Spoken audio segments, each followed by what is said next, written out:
Hello, and welcome to another episode of Accessibility. I'm your host Laura. I'm an animated depiction of a white woman with bright blue hair, shaved on one side, wearing a black leather jacket, a black t-shirt, and black jeans.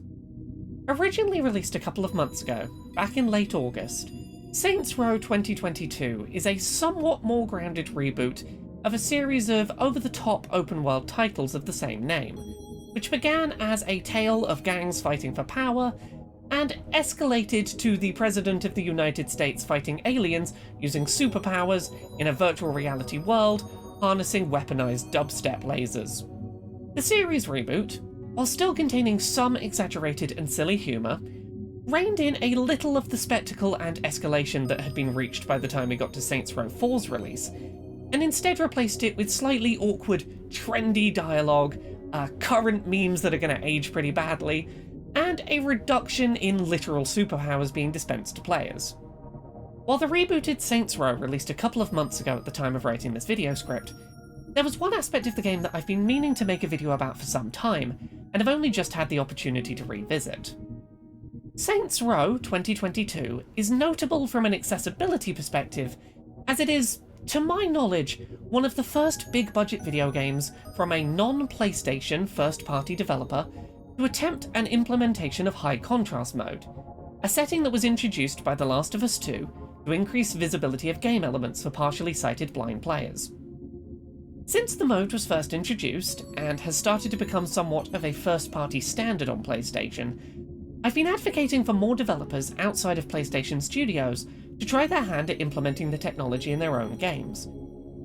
As basically the first major example of a game attempting their own implementation of high contrast mode, I knew I needed to spend some time investigating how Saints Row turned out in this regard.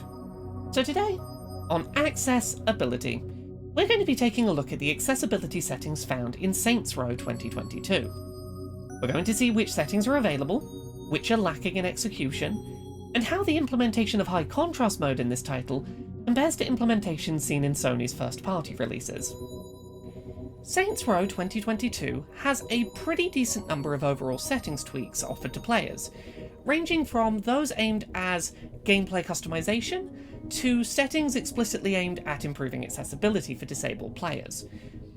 While not every settings change can be previewed inside menus on first boot, many can be previewed once you've begun playing, with a pop-out window showing the changes applied to your paused game state. In terms of difficulty, players can select from 5 main difficulty presets, before tweaking individual aspects of difficulty, ranging from ammo scarcity to timed objective difficulty. In particular, as a player with a motor control and coordination disability, I really appreciated the inclusion of Customizable Lock-On, which can be customized both in terms of lock-on style, as well as the range at which lock-on occurs. In a later accessibility menu, you can also set lock-on to automatically target a new enemy when one that's been locked onto is defeated. While the lock-on settings work pretty well when at short to medium range, lock-on does unfortunately have a limited range of effectiveness, even at maximized settings. If an enemy is too far away from you, it simply will not lock on. This is particularly apparent because the very first firefight in the game takes place shooting at enemies in the far distance, which caused me to personally think that I'd failed to properly turn on lock-on in the menu. Then I went and double-checked, before realising that it was turned on, but simply wasn't functioning as I hoped or expected. Again, once you get into the sort of short to medium range, it works really well. It just doesn't function at all at long range. Saints Row does feature controller remapping, though unfortunately only via a rather obtuse menu that is poorly laid out and isn't intuitive to work your way through.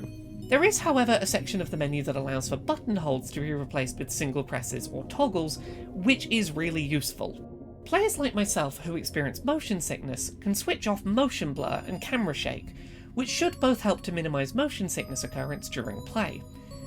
Additionally, in a later menu, takedown camera behaviour can also be altered to help reduce motion sickness. Saints Row also features audio control sliders, as well as options for tweaking subtitles. While the settings that are found in the default audio menu are somewhat limited, jumping into the audio section of the accessibility settings menu reveals some more in-depth options are available. In a setting that I'm really glad to see becoming more common as an autistic gamer, Saints Row allows for critical dialogue audio to be boosted in prominence in the overall audio mix, quieting other sounds a little or fully during dialogue exchanges, with contextual but non-critical audio sources able to be made more quiet using individual sliders. This is all really helpful for me, as I often struggle with picking out dialogue in scenes with too many distinct sources of audio occurring at the same time. A similar feature was also recently present in God of War Ragnarok, and it greatly improved my experience with that title as well. In terms of subtitles, players may be disappointed to learn that Saints Row does not feature dedicated captions as an option, only a subtitle option for dialogue. Speaker names can be switched on, and background opacity can be altered, as well as size of subtitles being increased too, with ambient chat bubbles able to be switched on to highlight background conversations in the world as text. The largest subtitle size available is fairly average. It's not the largest I've seen, but it's certainly not the worst that a game has ever offered. The option also exists to change all text into capital letters, which for some users may improve legibility. Unfortunately, subtitle timings are often not well synced to spoken dialogue at all, either appearing considerably before dialogue or considerably after dialogue. So, for players like myself who use subtitles in conjunction with audio, the experience of reading along with dialogue may be distracting. In the gameplay accessibility menu, Saints Row allows for automatically succeeding at in-game QuickTime events, or disabling timers for their completion entirely. The game also allows for the maximum speed of vehicles to be lowered, if driving sections are too fast and hectic to keep up with, and for more forgiving difficulty on time-limited quests. Lastly, let's discuss the visual and UI-focused accessibility settings menu, which contains, among other options, support for high contrast mode. High contrast mode in Saints Row is definitely less feature-complete than some of the PlayStation exclusive titles that we've previously discussed on this show, but it is still very beneficial to see added to this game, and I think that its execution is really interesting in its own right. Unlike the implementation recently seen in God of War Ragnarok, Saints Row doesn't offer players any customizability for the colours used in their high contrast experience. You can switch on Highlight Only mode, which outlines important details in thick, brightly coloured lines, but leaves visuals otherwise unchanged, or you can put the setting to full, turning non-high contrast elements grayscale for greater contrast.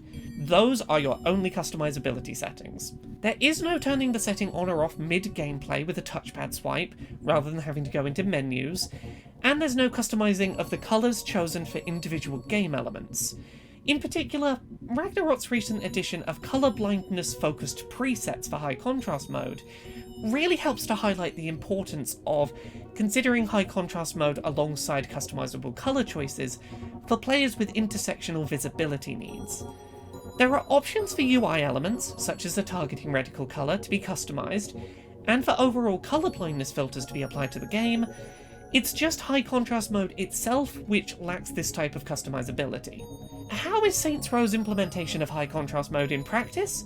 Well, the execution is a little mixed, but it's so much better than the setting not being present, and I really like some of the things it's trying to do.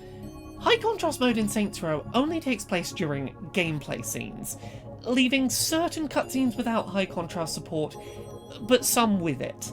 The line between which cutscenes are considered in-engine moments that get high contrast mode support, and which ones are considered truly cutscenes and don't get that high contrast support, is muddled and unclear at best.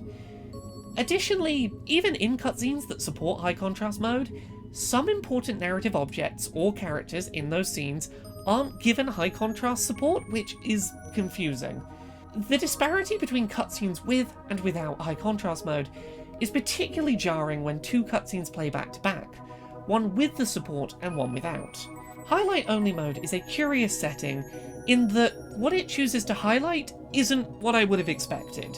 Often, Highlight Only mode highlights not just outlines around characters, but also certain details on them, such as outlining where their eyes are on their face, or major lines that show how a character's hair is styled.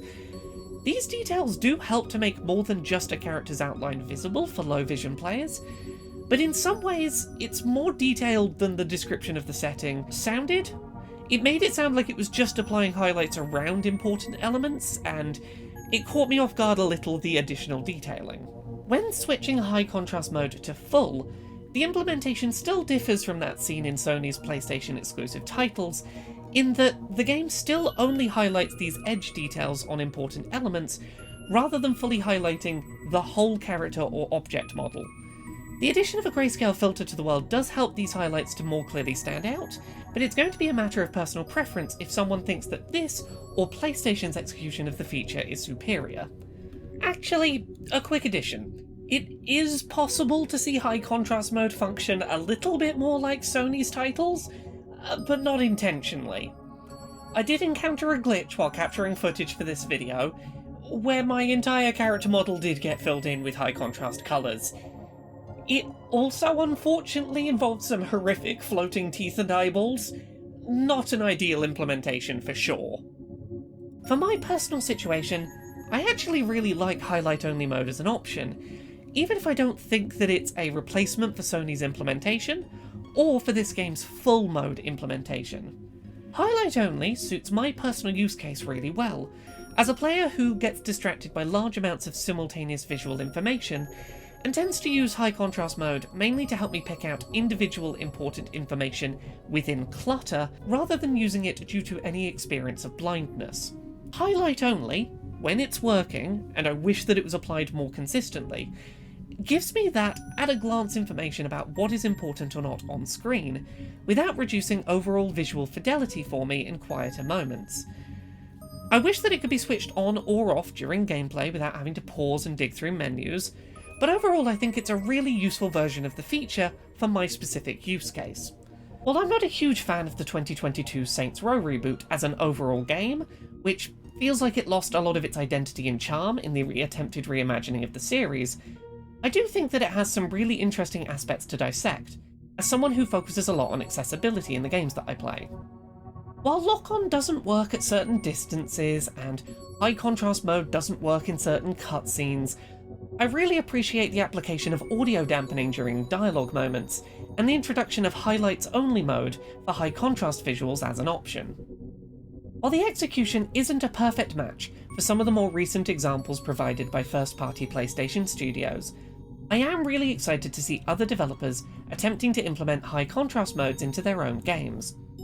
I would far rather see a new developer attempt to implement high contrast mode in their game, in an imperfect way that has room for improvement, rather than not attempt to implement the feature at all. Saints Row's implementation is, if nothing else, a definite improvement over not supporting the feature, and hopefully this is the first sign to other developers in the industry that Sony doesn't own this accessibility feature, and that other games are allowed, and should be encouraged, to bring it to their software too.